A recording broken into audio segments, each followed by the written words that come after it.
Yeah. Yeah. Well, I tell you personally, I mean, we're a mixed office. We have some Macs in here, and we have Windows PCs. Windows 7 to me was a game changer.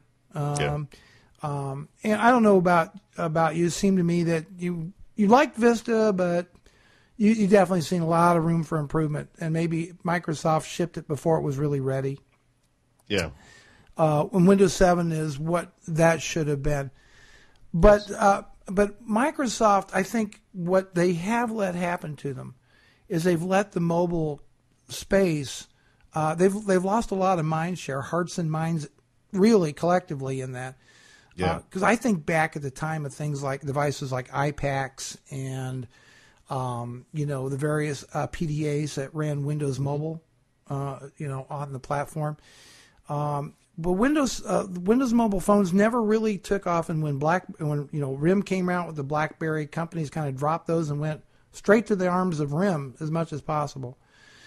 So my question to you is this: what can Microsoft do now at this point to regain the hearts and mind of consumers and businesses alike to come back to and explore Windows mobile operating systems and devices?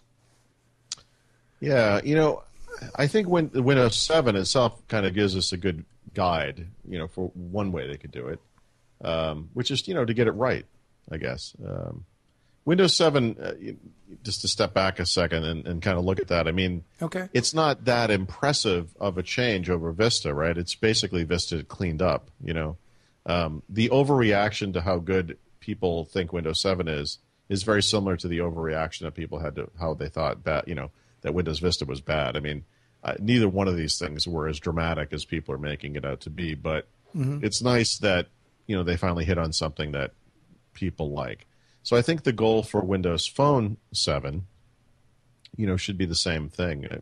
People forget that in the days of those iPacs and so forth, Microsoft was fighting Palm, and Microsoft beat Palm, by the way, Yes. But they were blindsided, as you noted, by RIM first, and then later by the iPhone as well. Right. And these were companies that were smaller and faster moving, and were able to capitalize on certain things and do a really good job with certain things. And I think it just caught Microsoft flat-footed. I've never. This is a slow-moving company, as it is, but their response to this has been horrible and very slow, and very clueless over the years. I've had some awful discussions with the Windows Mobile people over the years.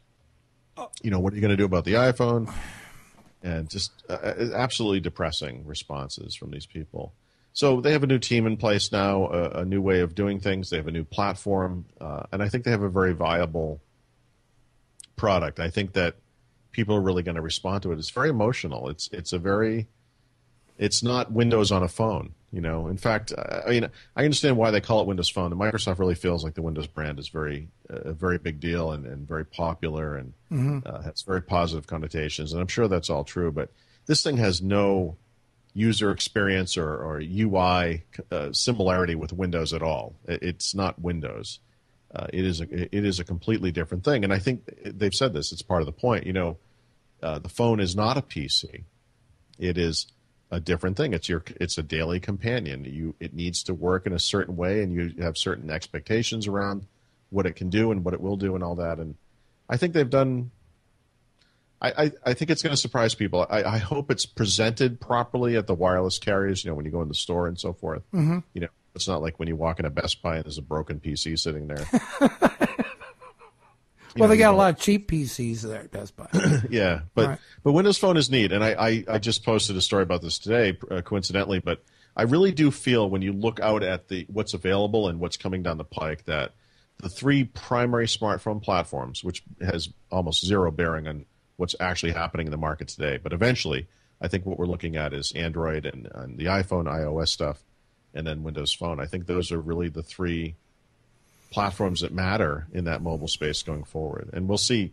That's from a technical perspective, right? I mean, we'll see how they actually sell, but technically speaking, I think those things are on fairly even footing already. Well, let me ask you this, Paul. If because I know you've got the Droid X phone. Yep. Okay, you've got a pre-release, I guess, Samsung Windows Phone 7. Yep. And you've got an iPhone. Yeah.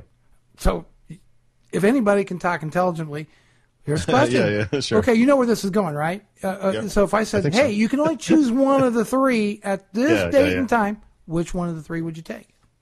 Well, I can tell you which one I do take. It's not a theoretical thing. Okay. All right. Fair enough. I use Windows Phone. It's the Windows Phone. Windows Phone. Okay. The only thing I miss with Windows Phone right now, and this is not going to be the case when it ships publicly, is the marketplace stuff is not available yet. So they have these sample apps you can do and all that kind of stuff, and it's it's cute. But there are some things. I mean, one of the nice things about any smartphone, that's actually out and shipping in the world is that you can buy these apps or download free apps or whatever, and you can do things with them. So if you're standing in line at the store and you have some time to kill, you can do a crossword puzzle. You can see what's going on in the world or check your mail, whatever it is. And on Windows Phone right now, I can check my mail, I can browse the web, but there aren't any of these apps that I might want to use. A New York Times app or a crossword puzzle app or whatever it may be. Okay. It's a simple little thing, but I do, I kind of miss that. That said, the truth is I have never, ever, I had to pull out the SIM from my iPhone to use the Windows Phone. Okay. And it's a little bit time-consuming and tricky, to do that. It's not something you want to do every 5 minutes, but I have never, ever looked at the phone and thought, well, maybe today I'll throw it in the iPhone or I'll throw it, I just want to use that. I really do prefer it. And there are certain things in there that are just so much better than on the other phones, including such things as the email application, which is key. Right. Really what that comes down to is presentation. I think they all do a great job for what I call triaging email, which is just the ability to quickly go through that list of email and, move things to, the red folder or whatever it is. Right. They all do a very similar job, I think. But presentation-wise, I really like the way Windows Phone does it. And then there's just the media stuff is vastly superior, I think, on Windows Phone. The music and video experience stuff is just fantastic. And then the picture stuff, which also aggregates content from online, both from your own stuff that you may have stored online and also stuff from your friends. When people are posting stuff on Facebook, it appears automatically in there. It's a neat little thing, and that's what I mean. I think when people see it, it's one thing to see the phone, in person. It's neat looking. But when you see it actually kind of populate with all of your content, which you literally can do by just logging onto your Windows Live ID, there's not a lot of configuration there. Oh, really? Okay. It's pretty impressive. It's special. It's neat. I mean, I think it's going to, whether it succeeds in the market or not, or becomes one of the top 3 players like I think it deserves to be, I don't know. But I do believe that it will change the way the other phones work, regardless.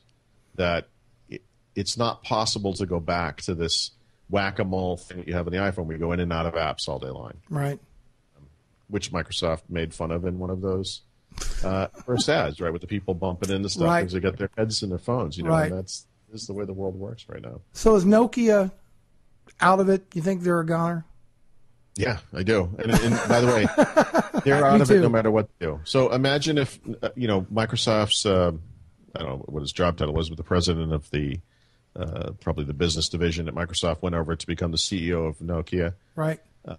Imagine tomorrow we wake up and they announce we are going to license Windows Phone 7.